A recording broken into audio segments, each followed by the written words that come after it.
Hello दोस्तों, welcome back to my YouTube channel. इस video हम देखने वाले हैं diploma 4 sem mechanical engineering theory of machine subject को देखने वाले हैं, जो प्रीवियस ईयर में पूछा गया है। यानी यहाँ पे आप देख सकते हैं सेमेस्टर 4 डिप्लोमा एग्जाम 2022 इवेंट, यानी प्रीवियस ईयर क्वेश्चन 2022 में जो हमारा ये क्वेश्चन पूछा गया है थ्योरी ऑफ मशीन का सब्जेक्ट। यहाँ पे कौन सा है? Theory of machine and mechanism. तो इस सब्जेक्ट का यहाँ पे ये हमने क्वेश्चन पेपर निकाला हुआ है प्रीवियस ईयर का। तो इस वीडियो में हम ऑब्जेक्टिव के साथ साथ न्यूमेरिकल क्वेश्चन और साथ साथ आपके सब्जेक्टिव क्वेश्चन को भी यहाँ पे डिस्कस करने वाले हैं। तो वीडियो काफी इंटरेस्टिंग होने वाली है, तो वीडियो को लेके शुरू से लेके अंत तक जरूर वॉच करिएगा। तो चलिए वीडियो स्टार्ट करते हैं। तो यहाँ पे देखिए, सबसे फर्स्ट पार्ट में क्वेश्चन किस टाइप का है? Choose the most suitable answer from the following. तो सबसे फर्स्ट क्वेश्चन पे हम लोग चलते हैं। तो यहाँ पे फर्स्ट क्वेश्चन क्या बोला है?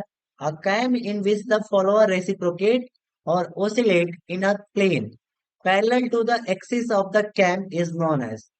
तो यहाँ पे पूछा है कि एक कैम है, फॉलोअर जो है वो क्या कर रहा है? रेसिप्रोकेट कर रहा है या ओसिलेट भी कर रहा है in a plane parallel to axis of cam. यानी कैम के पैरेलल टू एक्सिस पे जो हमारा कैम फ्लोअर अगर रेसिप्रोकेट या ओसिलेट कर रहा है तो उसको हम क्या बोलेंगे? तो उस टाइप के कैम को हम बोलते हैं सिलेंड्रिकल कैम। तो यहाँ पे आपका इसका ऑप्शन नंबर क्या हो जाएगा? ऑप्शन नंबर ए करेक्ट हो जाएगा। तो यहाँ पे आपको इस क्वेश्चन में देखिए ध्यान क्या रखना है कि प्लेन क्या है? Parallel to the axis of the cam है। यानी कि अगर हमारा ये ऐसे बना सकते हैं, हम इसको सिलेंड्रिकल बना देते हैं और इसमें कुछ ऐसा आपको क्या किया जाता है, पार्ट बना दिया जाता है। ये हमारा क्या है? सिलेंड्रिकल। यहाँ पे हम क्या कर लेते हैं, यहाँ पे एक और फॉलोअर लगा देते हैं जो हमारा क्या करेगा? ओसिलेट करेगा। तो जब ये रोटेट करेगा तो ये फॉलोअर क्या करेगा? ओसिलेट और रेसिप्रोकेट करेगा। तो ये हमारा क्या है? सिलेंड्रिकल कैम है। अगर यहीं पे यहाँ पे क्या लिखा हुआ है? प्लेन टू पैरेलल, यहाँ पे पैरेलल लिखा हुआ है। अगर परपेंडिकुलर आ जाता, यहाँ पे आ जाता परपेंडिकुलर, तो वो हमारा रेडियल कैम हो जाता। तो वहां पे हम रेडियल का यूज करते हैं, बट यहाँ पे क्या यूज करेंगे? सिलेंड्रिकल, क्योंकि ये क्या है? Parallel to plane. Next question पे चलते हैं। Which among the following cam follower is extensively used in aircraft engine? तो एयरक्राफ्ट इंजन में हम किस टाइप के कैम फॉलोअर का यूज करते हैं?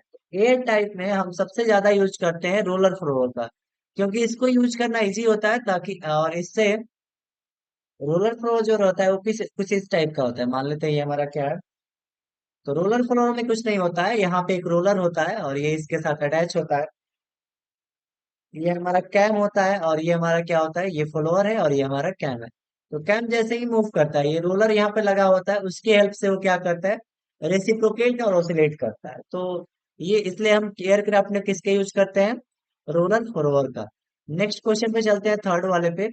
Normally cam moves with.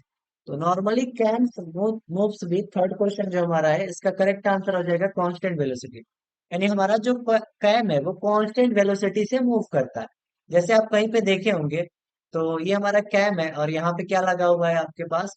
एक फॉलोअर लगा हुआ है। तो ये मूव करता है, तो ऐसा नहीं कि ये कम ज्यादा मूव करता है। ये हमारा किस स्पीड से मूव करता है? कांस्टेंट स्पीड से। यानी इसका वेलोसिटी क्या रहता है? हमेशा कांस्टेंट रहता है। हम लोग चलते हैं क्वेश्चन नंबर 4 पे। तो क्वेश्चन नंबर 4 हमारा क्या है? For simple harmonic motion of a cam follower, a cosine curve represent.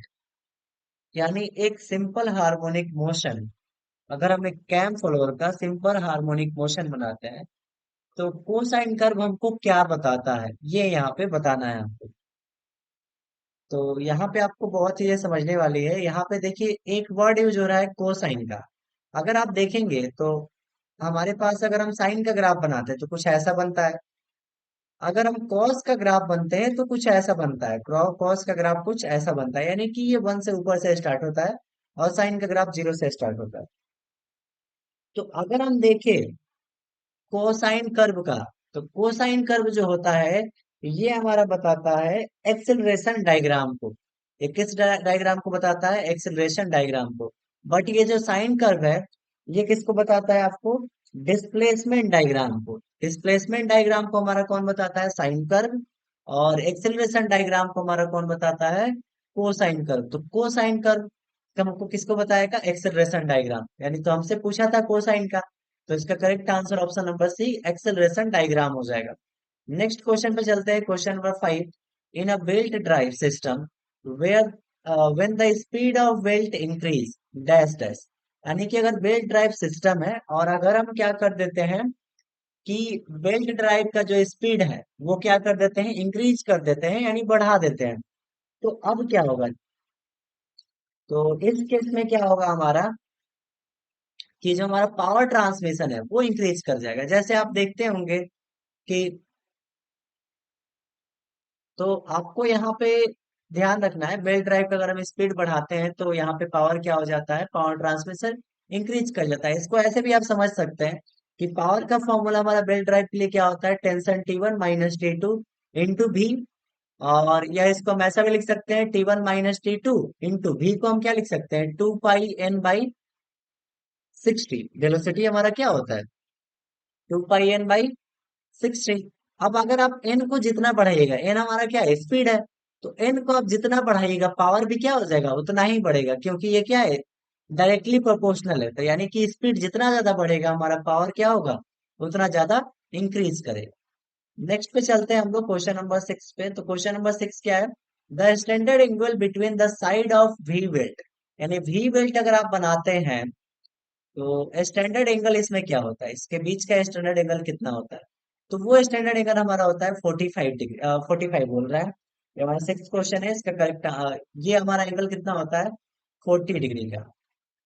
यानी कि अगर आप भी बेल्ट को देखेंगे तो उसमें जो ग्रूव का एंगल होता है, भी साइड का जो एंगल होता है वो हमारा 40 डिग्री का एंगल होता है। तो यहाँ पे करेक्ट आंसर आपका ऑप्शन नंबर डी हो जाएगा। तो अब नेक्स्ट क्वेश्चन को हम लोग देखते हैं। नेक्स्ट क्वेश्चन है हमारा 7 number. Which one of the following is widely used and has a cylindrical roller free to rotate about a pin joint.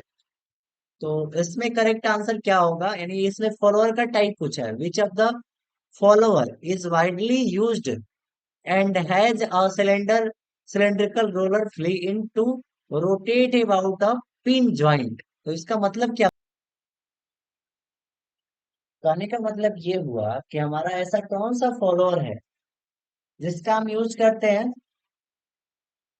Cylindrical roller के फॉर्म में, जो एक पिन ज्वाइंट के द्वारा क्या होता है? जुड़ा हुआ रहता है और वहां से वो रोटेट करने में स्वतंत्र होता है। तो यहाँ पे इसका करेक्ट आंसर आपका हो जाएगा option number B, roller follower. यहाँ पे आपको ऑप्शन नंबर बी हो जाएगा, रोलर फॉलोअर। तो रोलर फॉलोअर का हम यहाँ पे यूज करते हैं।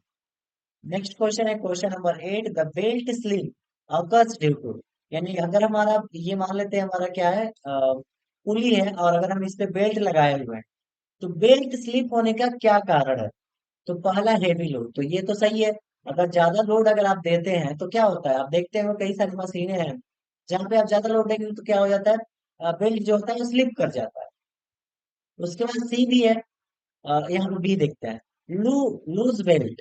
यानी अगर बेल्ट अगर आपका ढीला हो जाए तब भी क्या होगा? स्लिप वहां पे तो होगा ही होगा।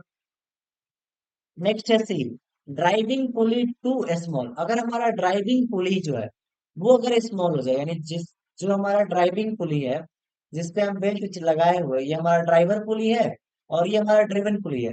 तो अगर ये ज्यादा छोटा हो जाएगा ना, तो अब क्या हो जाएगा कि यहाँ से पावर जो ट्रांसमिट हो रहा है यहाँ पे पुली से क्या हो जाएगा? ये बेल्ट स्लिप करने लगेगा। तो यहाँ पे ये भी ऑप्शन होगा, सी वाला भी।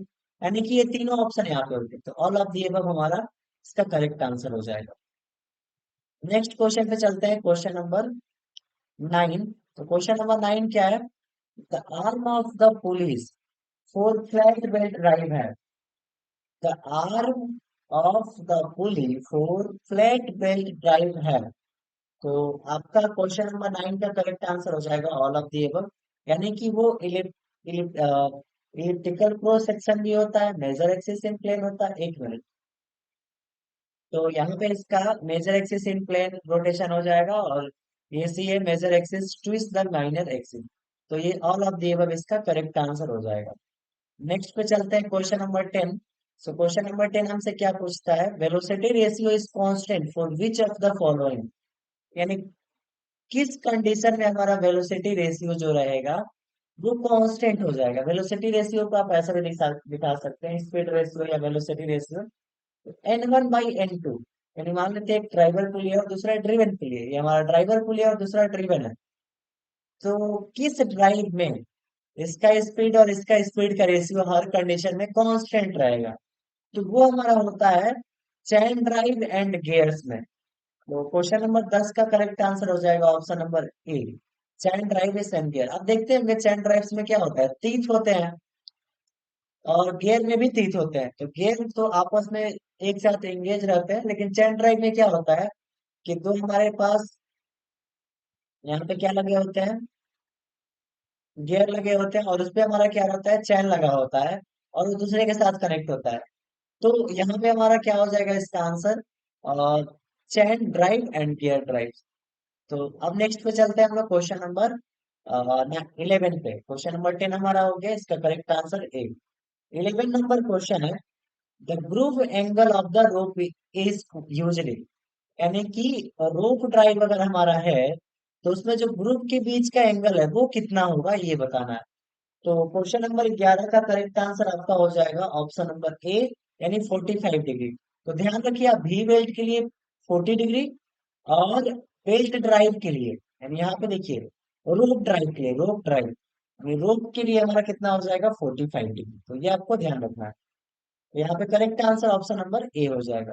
क्वेश्चन नंबर 12 देखते हैं, the rim of a flywheel is subjected to, यानी एक फ्लाईव्हील का रिम जो है किसके अधीन होता है, यानी किससे सब्जेक्टेड होता है। तो क्वेश्चन नंबर 12 का करेक्ट आंसर आपका ऑप्शन नंबर ए हो जाएगा, यानी direct tensile stress and bending stress. जो डायरेक्ट हमारा टेंसाइल स्ट्रेस लगेगा और बेंडिंग स्ट्रेस लगेगा उस पे जाके हमारा फ्लाईव्हील का रिंग जो होता है वो सब्जेक्टेड होता है। नेक्स्ट क्वेश्चन नंबर 13 है, so the amount of energy absorbed by a flywheel is determined from the amount of energy absorbed by a flywheel is determined by the, यानी कि फ्लाईव्हील के द्वारा हमारा जो एनर्जी स्टोर किया जाता है या एब्जॉर्ब किया जाता है उसको हम किससे डिटरमाइन कर सकते हैं। तो उसको हम टॉर्क एंगल से, टॉर्क क्रैंक एंगल डायग्राम से हम क्या कर सकते हैं, उसको डिस्क्राइब कर सकते हैं। तो क्वेश्चन नंबर 13 का करेक्ट आंसर आपका ऑप्शन नंबर ए हो गया। नेक्स्ट क्वेश्चन पे चलते हैं, क्वेश्चन नंबर 14। सो क्वेश्चन नंबर 14 आपसे क्या पूछा है देखते हैं, for the same maximum fluctuation of energy of a flywheel if the mean speed of rotation is more dash dash dash. बोला है कि एक फ्लाईव्हील जो हमारा है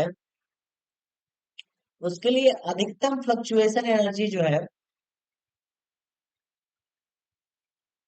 अगर वो स्पीड से ज्यादा हो जाए तो कौन सा कंडीशन यहाँ पे सेटिस्फाई करेगा। तो क्वेश्चन नंबर 14 का करेक्ट आंसर आपका ऑप्शन नंबर ए हो जाएगा, the size of flywheel is reduced, यानी कि हम फ्लाईव्हील के साइज को क्या करना पड़ेगा, रिड्यूस करना, रिड्यूस हो जाएगा। फ्लाईव्हील का जो साइज है हमारा वो क्या हो जाएगा, रिड्यूस हो जाएगा। तो क्वेश्चन 14 का करेक्ट आंसर आपका option number A. Question number 15 देखते हैं, the brake commonly used in motor cars, यानी कि हमारा जो मोटर कार्स होते हैं उसमें सबसे ज्यादा कौन सा ब्रेक यूज हो रहा है। तो आप देखेंगे कि ब्रेक के बारे में आप जब स्टडी करते हैं तो हमारे पास शू ब्रेक भी होता है, बैंड ब्रेक भी होता है, बैंड एंड ब्लॉक ब्रेक भी होता है, इंटरनल एक्सपेंडिंग शू ब्रेक भी होता है। लेकिन अगर जनरली अभी की बात करें, जब अभी हमारा कल्चर में यूज हो रहा है तो सोसाइटी में, तो सबसे ज्यादा कौन सा यूज हो रहा है, इंटरनल एक्सपेंडिंग शू ब्रेक। क्योंकि ये व्हील के इंटरनल पार्ट में रहता है, इंटरनल एक्सपेंडिंग शू ब्रेक, यानी कि हमारा ये व्हील हो गया, मान लेते हैं हमारा ये व्हील हो गया और ये उसका सेंटर हो गया, तो इसी सेंटर में आपका रहता है इंटरनल एक्सपेंडिंग ब्रेक। तो इसका रीजन ये है कि इसमें क्या होता है कि बाहर के जो धूल कण है वो नहीं पड़ पाते हैं और इसको ऑपरेट करना इजी होता है, इसलिए हम किसका यूज कर रहे हैं, इंटरनल एक्सपेंडिंग ब्रेक का। तो यहाँ पे आपका ऑप्शन नंबर डी करेक्ट होगा। नेक्स्ट क्वेश्चन, ये जो शू ब्रेक, फ्रंट ब्रेक, ये सारे ब्रेक के ही पार्ट है, इससे हम लोग ब्रेक को ही कंट्रोल करते हैं। फिर लेकिन अभी जो है इसमें कुछ कमियां थी, इसको बाहर ऑपरेट करना पड़ता। तो इसलिए हम कब किसका यूज कर रहे हैं, इंटरनल एक्सपेंडिंग ब्रेक का। नेक्स्ट पे चलते हैं। Question number 16, the principal object of a brake is to, यानी the principal objective of a brake is to, यानी कि ब्रेक का जो सबसे मुख्य कार्य उद्देश्य है वो क्या है। तो ब्रेक का सबसे मुख्य उद्देश्य क्या है कि वो एनर्जी को ऑब्जॉर्व करता है, यानी कि हमारा जो व्हील में एनर्जी ज्यादा रहता है तो हम ब्रेक की वजह से क्या करता है, उस एनर्जी को रिड्यूस करते हैं। तो रिड्यूस करते हैं तो कहीं ना कहीं एनर्जी तो स्टोर होगा ही, तो वो एनर्जी जो होता है वो ब्रेक के पास स्टोर हो जाता है। तो इसका करेक्ट आंसर ऑप्शन नंबर ए है, ऑब्जर्व एनर्जी। नेक्स्ट क्वेश्चन है 17, the avoid self engaging in a cone clutch, it's semi cone angle is always kept. तो क्वेश्चन नंबर 17 का करेक्ट आंसर आपका ऑप्शन नंबर सी हो जाएगा, greater than angle of static friction. यानी कि हमारा semi कोन angle जो होगा वो स्टैटिक फ्रिक्शन के एंगल से हमेशा ज्यादा होगा। तो क्वेश्चन नंबर 17 का करेक्ट आंसर आपका ऑप्शन नंबर सी हो गया। नेक्स्ट है question number 18, in designing a plate clutch assumption of uniform wear condition is made because। तो अगर हम एक क्लच प्लेट को डिजाइन कर रहे हैं तो एक समान वियर का कंडीशन बनाए रखना क्यों जरूरी है। तो इसका करेक्ट आंसर आपका हो जाएगा option number A, it is closer to real life situation, यानी यह वास्तविक जीवन की स्थिति के करीब है। यानी जो हम अभी लाइफ एक्सपेक्ट कर रहे हैं उसके काफी पास होता है ये यूनिफॉर्म वियर कंडीशन को लेना, इसलिए हम इसका यूज करते हैं। तो इसका करेक्ट आंसर आपका ऑप्शन नंबर ए हो जाएगा। क्वेश्चन नंबर 19 देखते हैं, dash dash dash is not the effect of unbalances force, is not the effect of unbalanced force। तो क्वेश्चन नंबर 19 का करेक्ट आंसर आपका ऑप्शन नंबर डी हो जाएगा, violation of conservation of mass. यानी कि unbalancing का मतलब हो गया कि हमारा जो कंजर्वेशन ऑफ मास है उसका हम उल्लंघन कर रहे हैं। नेक्स्ट हमारा ऑब्जेक्टिव का लास्ट क्वेश्चन है 20 number, which one of the following is mounted between the engine and gear box. यानी इंजन और गियर बॉक्स के बीच में हम किसको माउंट करते हैं, तो वो हमारा क्लच ही होता है। आप देखेंगे कि हमारा इंजन है और इंजन के पास ये हमारा गियर बॉक्स है, यहाँ पे हमारा मान लेते हैं इंजन का पार्ट है, तो इसके बीच में हम क्लच लगाते हैं ताकि हम जब चाहे तब पावर को एंगेज कर सकते हैं और जब चाहे तब उसको डिसएंगेज कर सकते हैं, इसलिए हम बीच में क्या लगाते हैं, क्लच को लगाते हैं। तो अभी तक हमने 20 ऑब्जेक्टिव क्वेश्चन को देखा। अब हम इस वीडियो में अभी सब्जेक्टिव क्वेश्चन और न्यूमेरिकल क्वेश्चन को यहाँ पे देखेंगे। सब्जेक्टिव क्वेश्चन के बारे में भी आपको बताएंगे, साथ ही साथ न्यूमेरिकल क्वेश्चन का आपको इस वीडियो में सोल्यूशन भी हम देंगे। तो वीडियो को अच्छे से देखिए, पूरा वॉच करिए, और वीडियो पसंद आ रही है तो वीडियो को लाइक करिए, चैनल को सब्सक्राइब करिए। और आपको जैसे सॉन्ग हो गया और सारे जितने भी सब्जेक्ट है फोर्थ सेमेस्टर मैकेनिकल इंजीनियरिंग के डिप्लोमा, तो उनके हम सारे प्रीवियस ईयर क्वेश्चन प्रोवाइड करेंगे, साथ में उसका ऑब्जेक्टिव और सब्जेक्टिव न्यूमेरिकल के साथ हम आपको कराएंगे। तो चलिए अब ग्रुप बी को स्टार्ट करते हैं। तो क्वेश्चन नंबर 2 क्या है, name the 4 different motion of the follower. यानी फॉलोअर में 4 डिफरेंस मोशन के नाम देने हैं। तो फॉलोअर में हमारा यहाँ पे क्या बोला है, फॉलोअर के 4 टाइप के मोशन को लिखे। तो पहला हमारा जो होता है वो क्या होता है, यूनिफॉर्म वेलोसिटी, यूनिफॉर्म वेलोसिटी। दूसरा हमारा क्या होता है, simple harmonic motion, simple harmonic motion. तीसरा हमारा होता है यूनिफॉर्म एक्सेलरेशन या रिटार्डेशन, यूनिफॉर्म एक्सेलरेशन और retardation, retardation, retardation, uniform acceleration या रिटार्डेशन। और चौथा जो हमारा होता है वो होता है साइक्लोइडल मोशन, साइक्लोइडल। यहाँ पे हम इसको थोड़ा सा अच्छे से लिख देते हैं, साइक्लोइडल मोशन, साइक्लोइडल मोशन। तो ये हमारा फर्स्ट क्वेश्चन का आंसर हो गया। नेक्स्ट क्वेश्चन है, in list different type of camps, यानी कैम के डिफरेंट टाइप को क्या करना है, सूची उसका बनाना है। तो चलिए इसका भी आंसर देखते हैं। तो कैम हमारे कई तरह के होते हैं, जैसे कि हम आपको यहाँ पे बताते हैं। एक कैम हमारा कौन सा होता है, रेडियल कैम होता है। दूसरा हमारा सिलेंड्रिकल कैम होता है, सिलेंड्रिकल इसको लिख सकते हैं सिलेंड्रिकल। स्फेरिकल हो सकता है, हेलिकल हो सकता है, कोनिकल हो सकता है,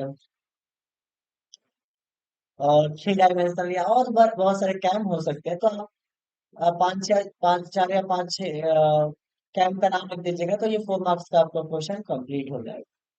अब नेक्स्ट थर्ड नंबर जो क्वेश्चन है वो हमारा न्यूमेरिकल टाइप का क्वेश्चन है। तो क्वेश्चन क्या है उसको केयरफुली रीड करेंगे और इसका सोल्यूशन करेंगे कि किस टाइप का क्वेश्चन।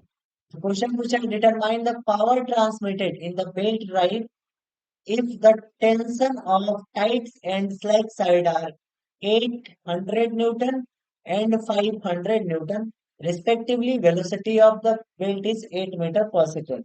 यानी कि हमारा एक क्या है, बेल्ट ड्राइव है, या हम मान लेते हैं हमारा बेल्ट ड्राइव है, यहाँ पे दे रखा है। तो ये हमारा टेंशन, इसमें टाइट साइड टेंशन है और ये हमारा T2 स्लैक साइड टेंशन, इसमें मान लेते हैं हमारा टेंशन T1, T1 जो है वो ग्रेटर देन है T2। तो यहाँ पे T1 और T2 हमको दे रखा है, आप देखिए कैसे। तो T1 हमारा tension of side tight side होता है। तो tension in tight side and tension in slack side 800 and 500। तो टाइट साइड का टेंशन 800 न्यूटन और हमारा स्लैक साइड का टेंशन 500 न्यूटन। उसके बाद हमको वेलोसिटी दे रखा है, यानी v का वैल्यू 8 मीटर पर सेकेंड दे रखा है। तो यहाँ पे हमको क्या निकालना है, पावर। पावर हमको निकालना है, तो पावर का फॉर्मूला हमने बताया था अभी पिछले, T1 माइनस T2 इंटू भी होता है, T1 माइनस T2 इंटू भी। तो T1 का वैल्यू हमको कितना है 800 माइनस T2 का वैल्यू 500 इंटू भी हमारे पास कितना है 8। तो इसको सॉल्व करेंगे तो 300 गुणे 8, 8 का 2400 वाट, या इसको हम 2.4 किलो वाट भी लिख सकते हैं। तो यहाँ पे पावर कितना आ गया, 2.4 किलो वाट। तो ये हमारा न्यूमेरिकल क्वेश्चन सॉल्व हो गया, काफी इजी था। तो आप न्यूमेरिकल पे भी ज्यादा फोकस करते हैं तो बेनिफिट ये रहेगा कि आपके फुल मार्क्स मिलेंगे। नेक्स्ट क्वेश्चन इसका और वाला पार्ट देखते हैं, write the two advantage and two limitation of chain drive. Chain drive के दो एडवांटेज और दो लिमिटेशन के बारे में बताना है, यानी चैन ड्राइव यूज करने से क्या क्या दो बेनिफिट है होने वाले हैं और क्या क्या दो लॉस होने वाले हैं उसको बताना है। तो पहला आप देखेंगे एडवांटेज के बारे में, तो हम यहाँ पे आपको थोड़ा सा बताते हैं एडवांटेज के बारे में। तो एडवांटेज क्या है, एडवांटेज में पहला एडवांटेज क्या है कि नो स्लिप। चैन ड्राइव में हमारा स्लिप नहीं होता है क्योंकि वो टीथ पे चैन लगा होता है। दूसरा एडवांटेज ये है कि ये हाईली इफिशियंट होता है, हाईली इफिशियंट, यानी इसको हम जितना यूज करने पे हमको ज्यादा इफिशियंसी मिलता है। तो ये हो गया दो इसका एडवांटेज। अब दो हमको डिसएडवांटेज बताना है। तो पहला डिसएडवांटेज क्या है कि, पहला डिसएडवांटेज यहाँ पे लिख देते हैं, पहला डिसएडवांटेज है कि चैन का जो टाइम के बाद, कुछ टाइम के बाद जो चैन होता है वो, उसको बोल सकते हैं कि उसमें कुछ लेंथ में कुछ चेंजेस आ जाता है, कुछ इंक्रीजमेंट हो जाता है। तो वो पहला एडवांटेज डिसएडवांटेज। और इसको बोल सकते हैं कि ये नॉइजली होता है। नॉइजली क्यों होता है कि जब टीथ पे हमारा चैन चढ़ता है तो उसमें क्या आता है, आवाज भी आता है। और अगला हम बोल सकते हैं कि इसमें बार बार लुब्रिकेशन का यूज होता है, यानी बार बार इसको लुब्रिकेशन देना पड़ता है। आप देखते होंगे ना आपके साइकिल में चैन लगा होता है, तो चैन देखते होंगे कभी कभी जाम हो जाता है, तो हमको उस पर क्या डालना होता है, लुब्रिकेशन करना होता है, यानी तेल या मोबिल हम यूज करते हैं ताकि वो इजिली मूव कर सके। तो ये उसके एडवांटेज और डिसएडवांटेज होगा। क्वेश्चन नंबर फोर्थ है, discuss the significance of coefficient of fluctuation of speed for flywheel. यानी कि coefficient of fluctuation of speed for a flywheel के लिए आपको सिग्निफिकेंस बताना है। तो कुछ एक दो वर्ड में हम इसको जान लेते हैं। तो जो हमारा लिमिटिंग फिक्शन होता है, यहाँ पे क्या बोला है, coefficient of fluctuation of speed flywheel के डिजाइन के लिए। तो coefficient of fluctuation of speed का जो मेन रीजन है वो flywheel, limiting factor in the design of flywheel के लिए। लिमिटिंग, यहाँ पे लिख देते हैं, limiting factor in the design of flywheel, design of flywheel, यानी कि coefficient of fluctuation of speed हमारा है limiting factor in the design of flywheel. उसके लिए इसको एक वर्ड में यहाँ पे समझ सकते हैं आप, इसको दो चार लाइन में लिख देंगे तो आपके 4 मार्क्स के क्वेश्चन कंप्लीट हो जाएगा। अब नेक्स्ट क्वेश्चन देखते हैं हम लोग, क्वेश्चन नंबर 4 का और वाला पार्ट। अब flywheel of mass 3 kg, flywheel का मास हमारे पास यहाँ पे नोट कर लेते हैं सारे टर्म को। मास हमारा कितना है, 3 kg।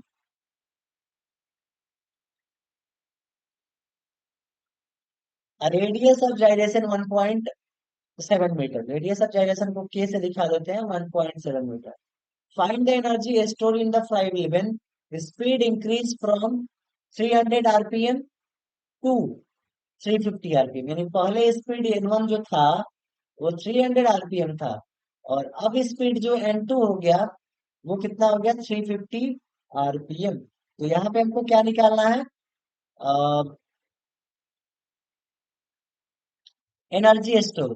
तो हमारा कौन सा फॉर्म में एनर्जी स्टोर होगा, तो यहाँ पे एनर्जी जो हमारा होगा वो काइनेटिक एनर्जी ही होगा। तो यहाँ पे इसका फॉर्मूला हो जाएगा half mk² into omega 1 square minus omega 2 square minus omega 1 square. अब आप बोलेंगे इसको हमने कैसे लिख दिया, तो देखिए हाफ mg² हमारा होता है ना काइनेटिक एनर्जी, तो उसी फॉर्मेट में हमने लिखा है। अब यहाँ पे देखिए ये ओमेगा 2 माइनस ओमेगा 1 स्क्वायर इसलिए किया है क्योंकि हमारा स्पीड जो है वो 300 से 350 इंक्रीज कर रहा है, तो उसके बीच में कितना होगा वेलोसिटी, उसके लिए हम इसका यूज कर रहे हैं। तो अब यहाँ पे आपको क्या करना है, सारे वैल्यू को पुट करना है, जैसे 1/2, एम का वैल्यू 3, इंटू के का वैल्यू 1.7 का स्क्वायर, इंटू अब यहाँ पे देखिए ओमेगा निकालना है। तो ओमेगा हमारा होता है जो एन के टर्म में वो होता है हमारा 2πn/60। तो यहाँ पे क्या हो जाएगा, 2πn1/60, क्योंकि N2 ओमेगा 2 है तो 2 के लिए क्या हो जाएगा, 2πn2/60। तो N2 हमारे पास 350 है, इंटू 350/60, इंटू नीचे क्या है 2 और इसका होल स्क्वायर, माइनस ओमेगा 1 हमारा क्या हो जाएगा, 2πn1, 300/60 इंटू 2 का होल स्क्वायर। अब इसको सॉल्व करेंगे तो हमारा आंसर क्या आएगा, तो आंसर चेक कर लेते हैं कि आंसर हमारा क्या आ रहा है। तो इस क्वेश्चन के लिए हम इसको कैलकुलेटर से सॉल्व कर लेते हैं।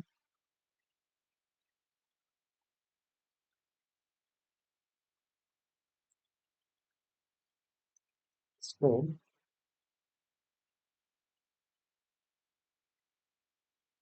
इसको जब हम सॉल्व कर रहे हैं तो आंसर आ रहा है कुछ 1545 जूल के अप्रोक्स। आप सॉल्व करके देख सकते हैं कितना आंसर आ रहा है, तो इसी टाइप से वो क्वेश्चन सॉल्व हो।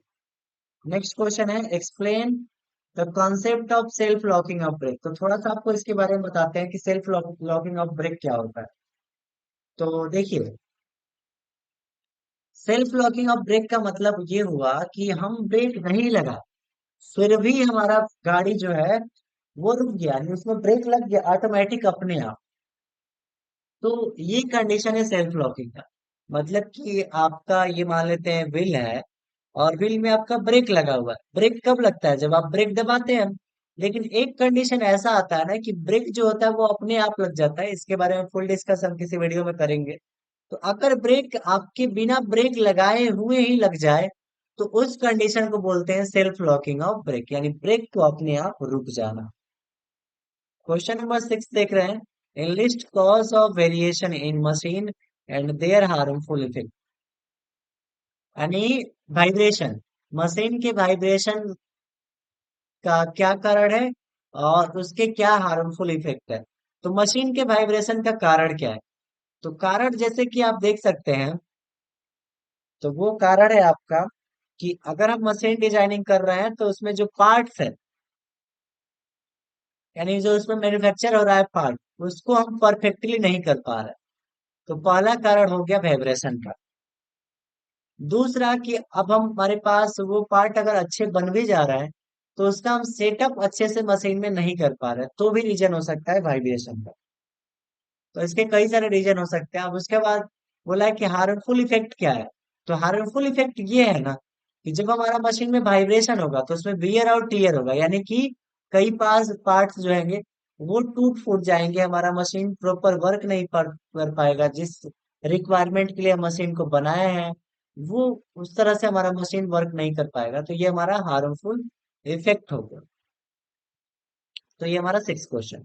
सेवेंथ है, discuss the importance of balancing. यानी बैलेंसिंग करने के क्या इंपॉर्टेंस है। तो अभी जो इसमें ऊपर वाला पार्ट पूछा था वाइब्रेशन के लिए, सेम उसी कंडीशन पे है कि अगर हम मशीन का बैलेंसिंग सही से कर देते हैं, यानी मैन्युफैक्चरिंग या उसको ऑपरेट करने का सब बैलेंस हम कर देते हैं, तो इसमें वाइब्रेशन क्या हो जाएगा, बहुत ही कम हो जाएगा, यानी नेग्लिजिबल हो जाएगा। यानी कि वाइब्रेशन जो हो जाएगा वो समझ सकते हैं कि पूरी तरह से खत्म हो गया। यानी बैलेंसिंग करने से हमको बेनिफिट ये है कि उसमें जो हमारे हार्मफुल इफेक्ट हो रहा है, यानी वियर और टीयर पार्ट्स टूट फूट रहे हैं, तो वो हमारा बैलेंसिंग में सेफ हो जाए। नेक्स्ट क्वेश्चन नंबर सेवन देखते हैं। अब ग्रुप सी में आ गए हम लोग, जो 6 नंबर का क्वेश्चन पूछता है इसमें सारे। तो define the following for radial cam. पहला प्राइम सर्कल, दूसरा लिफ्ट ऑफ ऑफ और स्ट्रोक, और तीसरा पिच पॉइंट। तो आप रेडियल कैम के लिए प्राइम सर्कल, लिफ्ट स्ट्रोक और पिन पिच पॉइंट को का फिगर के अकॉर्डिंग इसको क्या कर दीजिएगा, डिफाइन कर दीजिएगा। रोलर कैम के बारे में हम थोड़ा सा बता देते हैं। रोलर कैम कुछ इस टाइप का होता है। रोलर कैम में कुछ नहीं होता है, जो हमारा यहाँ पे फ्लोर लगा रहता है, फ्लोर में एक रोलर होता है। जैसे ही हमारा एक कैम मूव करता है, ये हमारा रोलर इसके क्या बोल सकते हैं, आउटर पार्ट, या इसको बोल सकते हैं हम इसके ऊपर में रोटेट करता है, ओसिलेट करता है या रेसिप्रोकेट करता है। नेक्स्ट है, draw and explain the displacement velocity and acceleration diagram for follower when it moves with simple harmonic motion. तो अभी हमने बताया था आपको displacement velocity and acceleration diagram के बारे में, कैसे हम आपको बता देते हैं। तो हम थोड़ा सा क्या कर देते हैं, इसको ड्रॉ कर देते हैं। तो ये हमारा एक्सिस ले लेते हैं। अब अगर हमारा ग्राफ कुछ इस टाइप का हुआ, ये कुछ स्ट्रेट यहाँ पे हुआ और ये फिर यहाँ पे आ गया, तो इस तरह के ग्राफ को हम बोलते हैं कि वो डिस्प्लेसमेंट टाइम ग्राफ है। तो ये कौन सा हो गया, डिस्प्लेसमेंट ग्राफ। अगला हमको वेलोसिटी ग्राफ देखना है, तो वेलोसिटी ग्राफ कुछ नहीं होता है, इसमें कुछ ऐसा ऐसा पार्ट होता है। ये हमारा वाई एक्सिस है, ये हमारा जेड एक्सिस, एक्स एक्सिस है, ये वाई और ये एक्स एक्सिस है। तो ये हमारा क्या होता है, यहाँ पे हमारा बनेगा इसका कुछ सिंपल हार्मोनिक मोशन कुछ इस टाइप का। तो इसको हम लोग बोलेंगे वेलोसिटी डायग्राम। और एक्सेलरेशन डायग्राम में कुछ नहीं है, एक्सेलरेशन डायग्राम है कुछ ऐसा है पॉइंट, ये हमारा इंफिनिटिव है, ये भी हमारा इंफिनिटिव है, और बीच में dash dash dash dash dash dash. तो हमारा एक्सेलरेशन डायग्राम हो गया। तो देख लिया, तीनों डायग्राम हमने बना दिया। अब इसको आप एक्सप्लेन कर सकते हैं कि क्या किसमें हो रहा है। क्वेश्चन 8 है, state and explain the law of gearing. यानी गियरिंग का लॉ क्या है उसको स्टेट और एक्सप्लेन करना है। तो ये आप अपने नोटबुक से देख के लिख सकते हैं, और इसका आंसर आप कमेंट बॉक्स में बता सकते हैं। अब क्वेश्चन नंबर इंपॉर्टेंट है, यहाँ पे क्वेश्चन क्या दिया है, और part. The axes of pair of spur gear are 200 mm apart. यानी कि एक गियर हमारा यहाँ पे है, दूसरा गियर इसी से अटैच है, इसके बीच का जो डिस्टेंस है वो कितना हो रहा है, 200 मीटर। यानी बीच का जो गैप का डिस्टेंस हो रहा है वो कितना हो रहा है, 200 metre. The gear ratio is 3:1। Gear ratio हमारा कितना है, 3:1। And the number of teeth on pinion is 20। यानी टीथ ऑफ पेनियम मान लेते हैं T2 हमारा कितना है, 20। तो यहाँ पे क्या निकालना है, determine the module of gear. यानी गियर का मॉड्यूल हमको यहाँ पे फाइंड करना है, यानी एम का वैल्यू फाइंड करना है। मॉड्यूल तो आपको पता ही होगा, मॉड्यूल कैसे निकालते हैं। तो देखिए, हमको डायमीटर दे रखा है, अब इसमें क्या हमको ये लॉजिक लगाना है उसको हम लोग देखते हैं। तो चलिए इसको हम लोग करते हैं स्टार्ट। एक मिनट।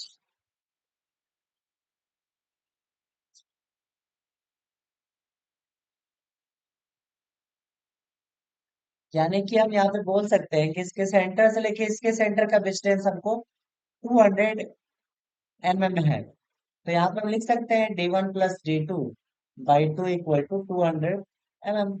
क्योंकि देखिए यहाँ से ये क्या हो जाएगा, रेडियस होगा और ये भी रेडियस होगा, तो इसके बीच का डिस्टेंस निकालने के लिए हम क्या करेंगे, इसका रेडियस प्लस इसका रेडियस ऐड कर देंगे।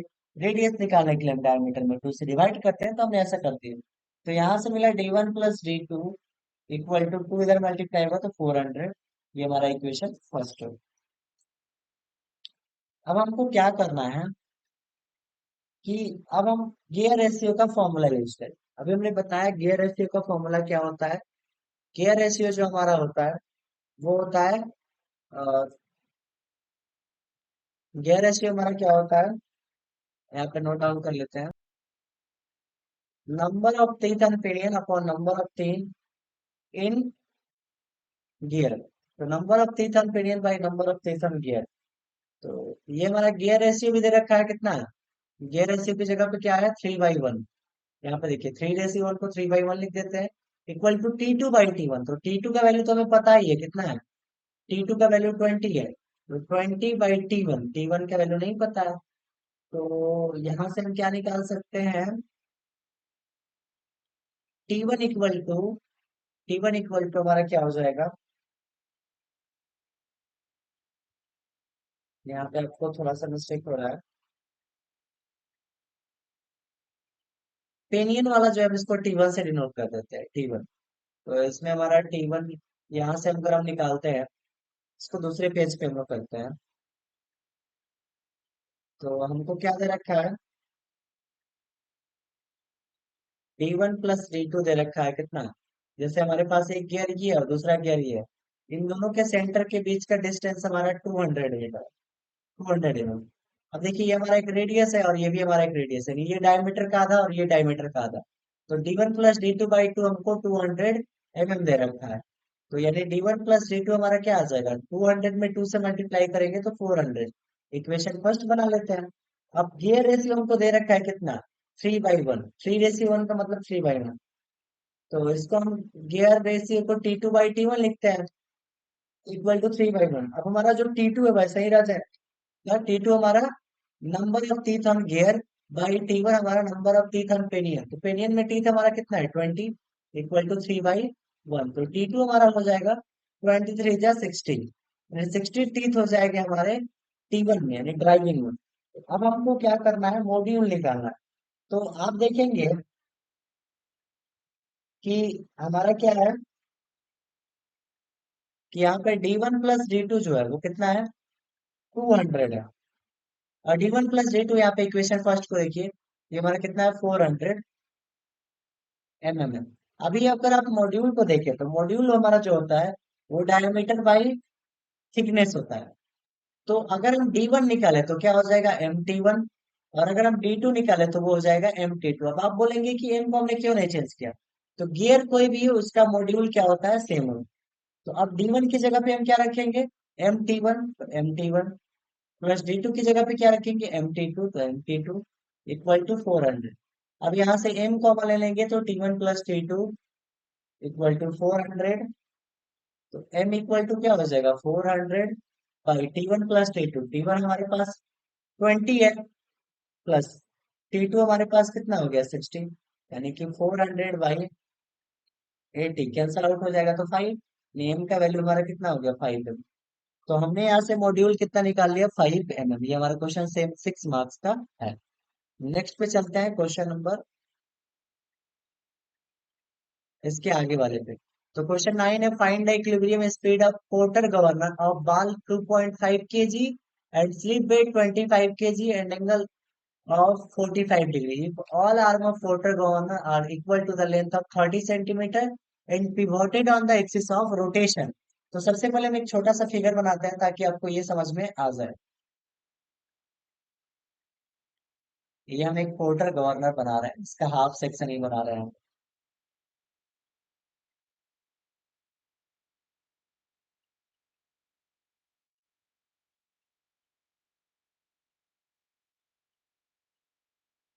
तो हम यहाँ पे क्या कर लेते हैं, एक हाफ सेक्शन बना लेते हैं। ये हमारा क्या है, रेडियस आर है, और यहाँ पे एंगल दे रखा है 45 डिग्री, और इसका लेंथ है, इस आर्म का लेंथ 30 सेंटीमीटर दे रखा है। तो हमसे पूछा क्या है वो देखते हैं। हमसे पूछा है find the equilibrium speed, equilibrium speed governor bar 2.5 KG. तो हम यहाँ पे बाल का जो मास है उसको स्मॉल एम से 2.5 केजी दिखाते हैं, और कैपिटल एम को हम 25 केजी से दिखाते हैं। नेक्स्ट अगर आप देखें, तो हमको क्या करना है, इक्विलिब्रियम स्पीड फाइंड करना है। यानी एम स्क्वायर इक्वल टू होता है 895 by H into small M plus capital M by small M. तो हमको क्या चाहिए, एच चाहिए। तो एच हमारा यही ना होता है, यही तो हमारा हाइट है। तो इसी हाइट को निकालना है। तो आप देखिए, आपके पास हाइपोटेनियस है, और आपको बेस वाला हाइट निकालना है। देखिए यहाँ पे cos थीटा का यूज करेंगे। cos 45 हमारा क्या हो जाएगा इस फिगर के अकॉर्डिंग, बेस बाई हाइपोटेनस होता है। तो यहाँ पे देखिए बेस क्या है मेरे पास, बेस ये वाला है, यानी कि एच। एच बाई हाइपोटेनियस हमारा कितना है 30, तो एच बाई 30। cos 45 हमारा क्या होता है 1/√2 इक्वल टू एच बाई 30। तो एच इक्वल टू हमारा हो जाएगा 30/√2। एक मिनट, यहाँ पे आपको ध्यान देने वाली बात है कि एच जो ये थी 30 सेंटीमीटर जो था, इस क्वेश्चन में देख लेते हैं वो किस में दे रखा है। तो 30 सेंटीमीटर जो है, 30 जो है वो सेंटीमीटर में दे रखा है, तो इसको मीटर में चेंज कर लेते हैं। तो 30 सेंटीमीटर में कितना मीटर, 0.3 मीटर। तो यहाँ पे 30 ना लिख के 0.3 लिखेंगे, नीचे में 0.3, और यहाँ पे 0.3। तो एच इक्वल टू इसको डिवाइड करेंगे, तो मेरे पास 0.2121 हमारे पास एच का वैल्यू आ जाएगा, इतना मीटर। अब हमको क्या निकालना है, हमको निकालना है इक्विलिब्रियम स्पीड, यानी कि ये जो हमारा है, इस कंडीशन में हमको एन का वैल्यू चाहिए। तो एन स्क्वायर इक्वल टू क्या हो जाएगा 895 बाई एच। एच हमारा 0.2121 इंटू एम प्लस एन, तो एम का वैल्यू 2.5 प्लस 25 हमारा किसका वैल्यू, अपॉन एन का वैल्यू 2.5। तो एन यहाँ से जब सॉल्व करेंगे तो मेरे पास आएगा 215.445 आरपीएम। तो ये आपका क्या हो जाएगा, फाइनल स्पीड हो जाएगा। नेक्स्ट पे चलते हैं, हम लोग देखते हैं नेक्स्ट क्वेश्चन क्या पूछ रहा है, थोड़ा देखा जाए। तो जब हमारा next list of common difference between flywheel and governor, इन फ्लाईव्हील और गवर्नर में आपको डिफरेंस देखना है। अगला है question number 10, discuss the working of rope brake dynamometer and with net scale. Net scale से आपको रोप ब्रेक डायनामीटर का नेट स्केल बनाना है। अब क्वेश्चन नंबर नेक्स्ट देखते हैं। In plane clutch axial force is 5 kilonewton. यहाँ पे हम सारे वैल्यू को नोट करते जाते हैं। एक्सियल फोर्स यानी डब्ल्यू हमारा 5 किलो न्यूटन है, तो किलो न्यूटन को हम 3 to the power 10 न्यूटन में लिख सकते हैं। Inside radius of contact surface is 60 mm। तो इनसाइड रेडियस यानी आर, आर हमारा कितना हो जाएगा, इनसाइड रेडियस अगर हम ले रहे हैं तो वो हमारा कितना हो जाएगा, वो हमारा हो जाएगा R2। R2 हमारा इनसाइड होता है, तो वो हमारा कितना दे रखा है 60 mm। तो 60 mm का मतलब क्या हो गया, या 60 mm ही रहने देते हैं। R1 हमारा कितना है 90 mm, तो यहाँ पे 90 mm यानी outer part, outside. From uniform pressure, ये बहुत ही इंपॉर्टेंट लाइन है, यूनिफॉर्म प्रेशर। यानी प्रेशर जो है यहाँ पे क्या है, कांस्टेंट है। If the coefficient of friction is 0.03, यानी म्यू का value 0.303 mean, then calculate the mean radius and torque transmitted. यानी मीन रेडियस आर निकालना है और टॉर्क ट्रांसमिटेड टी निकालना है। तो अगर हमारा यूनिफॉर्म प्रेशर है, तो उस कंडीशन में हमारा मेन रेडियस हो जाता है 2/3 of R1 cube minus R2 cube upon R1 square minus R2 square. अब इसमें हम R1 R2 का वैल्यू पुट करेंगे, तो फाइनली हमारा मेन रेडियस R जो आएगा वो 76 mm आएगा, 76 mm। आप इसको सॉल्व करके देख सकते हैं R1 और R2 रख के, तो R का वैल्यू आ गया। अब हमको टॉर्क निकालना है, तो टॉर्क क्या होता है, mu W N, mu W R. इसको हम आर लिख सकते हैं, ये कैपिटल आर कर लेते हैं इसको, म्यू डब्ल्यू। हाँ, तो म्यू का वैल्यू कितना है, 0.3, इंटू डब्ल्यू का वैल्यू 5 × 10⁻³ इंटू आर का वैल्यू 76। इसको सॉल्व करते हैं तो मेरे पास क्या आंसर आ रहा है, 11,4 3 बार 0 न्यूटन आएगा। तो इसको मीटर में चेंज करने के लिए क्या लिख देंगे, 11,4 किलो न्यूटन मीटर। ये हमारा हो गया इस क्वेश्चन नंबर और का part. 11 number question, explain clearly term static balancing and dynamic balancing, state the necessary condition for achieving. तो इसमें आपको वो कंडीशन लिखना है, कौन कौन सा कंडीशन। तो इस वीडियो में हमने टोटल 11 क्वेश्चन जो हमारे थ्योरी ऑफ मशीन के थे, उसको न्यूमेरिकल और सब्जेक्टिव क्वेश्चन ऑब्जेक्टिव क्वेश्चन के साथ साथ डिस्कस किए। तो आशा करते हैं आपको वीडियो काफी हेल्पफुल लगा होगा, पसंद भी आया होगा। तो अगर वीडियो पसंद आती है वीडियो को लाइक करें, चैनल को सब्सक्राइब करें। अगर आप लोग चैनल को लाइक करेंगे तो हम और सारे वीडियो आपको यहाँ पे प्रोवाइड करेंगे। So thanks for watching my video.